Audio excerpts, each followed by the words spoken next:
Hello, my name is Kai, and welcome back to Transfer Talk, the series where I cover recent transfer news and speculation. Today I'm only going to be covering stuff that's happened over the past 2 or 3 days, but a lot is happening right now and has happened, so let's get into it. But before I do, remember to subscribe to the channel, like the video, comment down below, and follow me on Twitter and Instagram. So let's start with the first thing, which is that Liverpool are interested in Bradley Barcola. He's on our shortlist. Now, what I saw from Fabrizio was that Liverpool are only going to move for somebody like Bradley Barcola if we don't get Isak. It's Barcola or Isak. What that suggests to me is if we get Isak, we're going to figure out some way to play him and Ekitike together. Otherwise, Barcola is going to be brought in to be our left winger with the likes of Hugo Ekitike at striker. Now, I do want to analyze this, but what we can currently see is that Liverpool are not moving for Bradley Barcola, and the reason for that is that they think it would block a pathway for Rio and Gamoa, who Slot really likes, and we also have Cody Gakpo.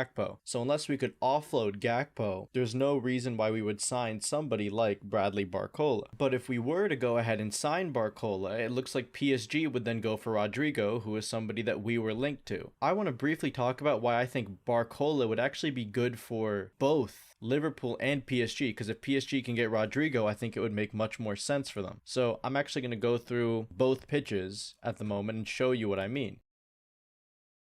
If we look at our current team, this is how I effectively think we'll line up. Whether you think Gravenberch should be over Szoboszlai, I can understand, but I'm mainly going to say this is the team we have going into next season. Right now, Gakpo's backup is Rio and Gamoa. If I bring in the likes of Bradley Barcola, he's automatically an upgrade on left wing. We suddenly have one of the most devastating front fours that you can imagine in Ekitike, Wirtz, Salah, and Barcola. Barcola can go out wide and do the 1v1 job. He can come inside and shoot. I've talked about before that he would be the perfect profile for Slot. The only person who could maybe be better is Kvaratskhelia, but even that's questionable because Barcola offers a bit more of the threat in behind and heading potential that maybe Kvara doesn't have, but then Kvara is a better dribbler. So there's pros and cons there. But I would take Barcola over Rodrigo, who realistically is more effective centrally than he is wide. Meanwhile, Barcola is effective in both of those zones. So I definitely would prefer someone like Barcola. Now, it did say that the minimum price is 100 million euros, but to be honest, I think that's a fair price in this market for Barcola. It's roughly the max I would pay for him is about 100 million euros. So if we can get it done for that amount of money, I think that's perfect. Now, the problem would be Gakpo, then Rio. It's a lot of players for that position. You would maybe have to sell Gakpo if you want Rio to get solid minutes, but then again, you can keep these three and then sell Gakpo next season, and that would still be fine, I think. Now, this is not to say that Cody's not a good player. Cody is a good player, but we're stuck between a rock and a hard place because Cody will never be world class. He'll always just be elite. Barcola is effectively world class already, and Rio has the potential to be one of the greatest of all time. So do you want to stop Rio's pathway by having these three and keeping Gakpo long term?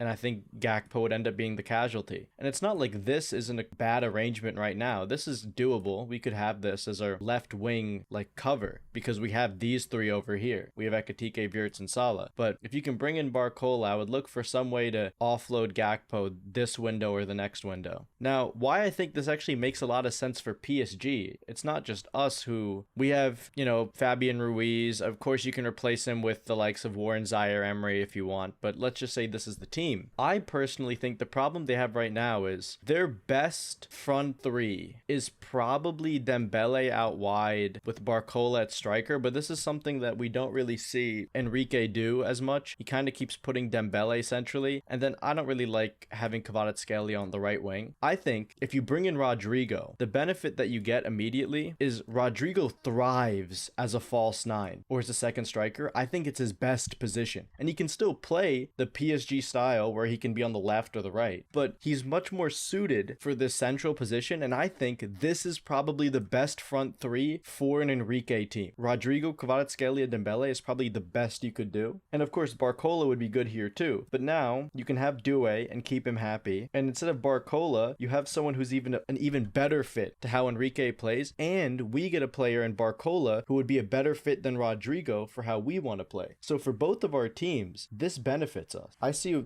and of course you could say, why don't PSG go for Rodrigo and Barcola and keep them? Well, then it's hard to keep Doué, Barcola, Rodrigo, Kvara, and Dembele happy with playtime, because Doué wants to start playing more football and Barcola wants to play football. Barcola is probably not even happy with the arrangement if there was no Doué, because he wants to be starting every game, and he can't really get that at PSG. Meanwhile, we can effectively offer him that. So I definitely am in favor of a move for Bradley Barcola if we can get it done. And James Pierce saying that we aren't in the market for Bradley Barcola just makes me think that we're even more likely to get somebody like Barcola. Now, it's not just news around Barcola that's being talked about. Darwin Nunez has left. We got the here we go from Fabrizio Romano that we're getting 53 million plus add-ons. I don't know how much the add-ons are. I hope they're a lot of money so that we can get close to recouping the amount that we've paid for him, which I think the amount that we've paid for Nunez, including the add-ons he reached, is 72 million pounds. I've seen some people say it's 77 million pounds, but I'm going to go with the lower number because it looks better for Liverpool. But 3-year deal, which means Nunez could still come back to Europe at the end of the 3 years, or maybe even after 2 years. Inzaghi wants him. He's a good coach. Maybe he can bring Nunez back a little bit. And he's apparently making 400 million pounds a week at Al Hilal, according to Alex Crook. So at least Nunez is getting a lot of money, and you can't really blame him for taking the money after the, lackluster time he's had at Liverpool. He's, of course, a cult hero. I love Darwin. I wish it would have worked. Ian Graham didn't even blame Klopp that much for signing him because there was data to show that Nunez was still a good striker.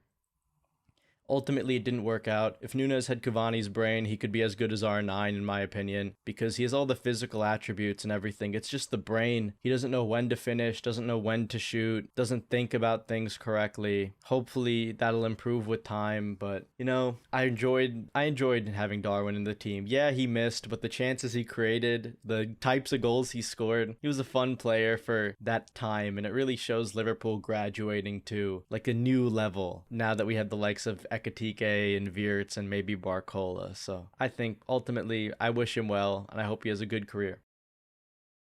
I don't really care much about Man United, and I don't really think they're going to get Carlos Baleba. He's going to cost 100 million probably. They're going to repeat a trick with Caicedo. But Ornstein crediting Indy Kayla, let me just say, I said before that Indy has fluked his way to real sources, and people said there's no way he's just lying for engagement. But I'll be so honest, I think he has. I think now you got to realize that after Ornstein is saying after Indy Kayla, that Indy has some real bona fide sources. So, and of course, I don't know how long that's going to last. He could be used as a tool by some clubs, but I don't know. Maybe Indy, after faking it for so long, has finally made it. Now, we can't just forget about our center back situation. I'm going to talk about this a little bit more in depth because the two names that keep getting repeated are Marc Guehi and Giovanni Leoni. I think there's a high chance that we sign Guehi this window. There's a high chance that we sign him on a free next window. I think the Leoni interest is becoming more and more prominent, so I do want to look at it. I always thought Leoni looked like the type who would want to stay in Italy, maybe join an Inter Milan, and I haven't watched much of him, but I did watch a few games of Parma last season, albeit I watched them for Yohan Boni. I didn't watch them for Leoni, but I still did see him play, and yeah, I want to talk a little bit about that. And of course, we cannot forget that we're still trying to sign, Alexander Isak.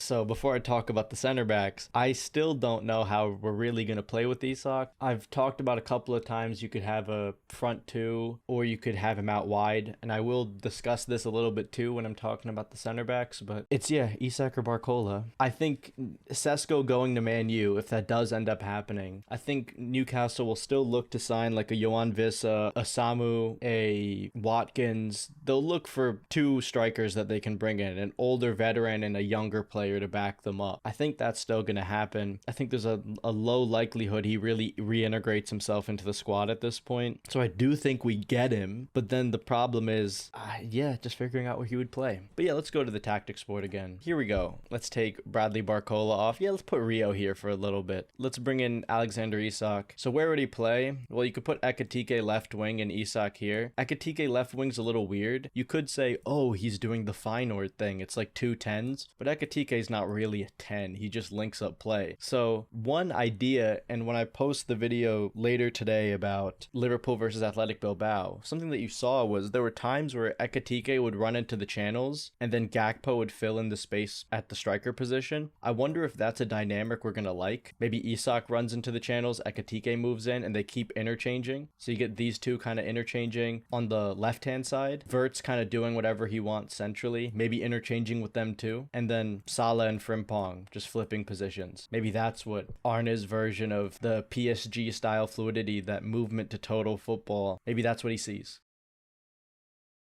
And just because you could replace Isak with Barcola can do the same thing too. Doesn't really change. He's just more of a natural left winger. So he'll be more comfortable out wide than Isak would. But again, I would prefer Barcola in terms of how we want to play, but Isak is a better player. So it's difficult. Barcola might have a higher ceiling than Isak, but once you get to these really high levels, it's almost impossible to tell because they're both world class. So yeah, that's how you could play Isak. But let's go back to reality a little bit and look at the players that we've signed and talk about the center back situation. Yeah, let's give Rio some time as the starter here. So we have Leoni and we have Guehi. I think you could easily get away with signing both. The benefit of these two is that I think they could play either. I think Leoni can play in either, and I think Guehi can play in either. The reason I'm not even going to put Joe Gomez here is because Joe Gomez is not going to play more than like 12 or 13 games this season, right? So there's no point in including him. Freddie Woodman. Woodman's been here the whole time. That's what Mamradash really for now. We have these options. Leoni, physical, tall center back. He's ambitious in passing at times, but he can still pass forward, hit the long diags. He can do the Ibu role. Long term, he would probably be in the Van Dijk role, but I don't think he's measured enough to do this job yet. Guehi, of course, can play either role. I think it's the best option. This is why I didn't like people like trying to advocate for Koulirakis, because I love Konstantinos Koulirakis, but he can only play on the left. I think if we're looking at backups, we should be looking at two center backs who can play on both sides. So Guehi and Leoni is perfect. Leoni wouldn't cost that much, I think, and Guehi hopefully doesn't cost that much. And if we don't end up getting Guehi, I think there's a world that you can cope with Endo, Leoni, and the likes of Joe Gomez, and then one of them, Arenalo and Lucky, is probably enough, but it's cutting it close because if Ibu gets injured, you basically have to play a kid, and Ibu will inevitably get injured for some point in the season, and you have to play some kid, may be problematic, which is why you kind of want a seasoned center back so that Endo is your emergency cover here. You move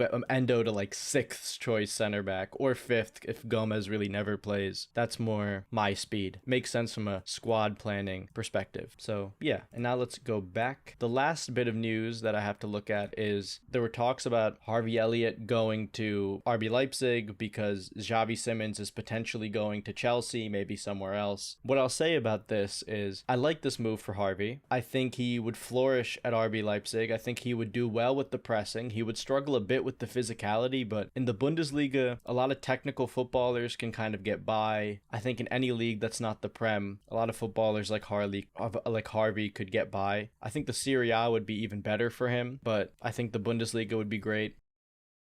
I think you get good experience there. I would like us to put a sell-on clause and a buyback, but even just a sell-on clause would be enough for me. And yeah, I think he would do great there. I would love to see Harvey get a move to RB Leipzig, be closer to Klopp again. Yeah, I think it would be a good move for all parties. And the last thing I want to show is Tyler Morton making his way to Lyon. Happy for him. I hope he does well. I think he could end up coming back to the Prem later in his career, potentially for bigger money, and be a solid mid-table to Europa League level midfielder. And yeah, I'm just happy he finally got his move. I still remember him at the San Siro playing against AC. Was that the San Siro? We were playing AC Milan for sure. All of his loan spells and the under 21 Euros. He's a great player. He's a great controlling midfielder, and I hope he smashes it out there in Lyon. Just want to add, I just saw this tweet from Dave Hendrick talking about, our different combinations. I agree with this. This would be incredible if we could pull this off, but what I will say is that Gakpo doesn't make sense here. He won't get enough minutes. He's somebody who needs to play for the Dutch national team. Realistically, that's what probably stirs me away from us doing this signing, unless we can offload Gakpo, keep Rio as as a backup. Otherwise, I don't really see a world where we try something this insane, because I just don't see a world where Gakpo gets enough minutes for a Dutch international. So probably one of Barcola or Isak, but ultimately that is the end of this video. If you liked the video, comment down below and subscribe to the channel. Follow me on Twitter and Instagram. And I'm going to have a video on Atletico, and I'm going to have a video on Athletic Bilbao out later today. And as always, thanks for watching.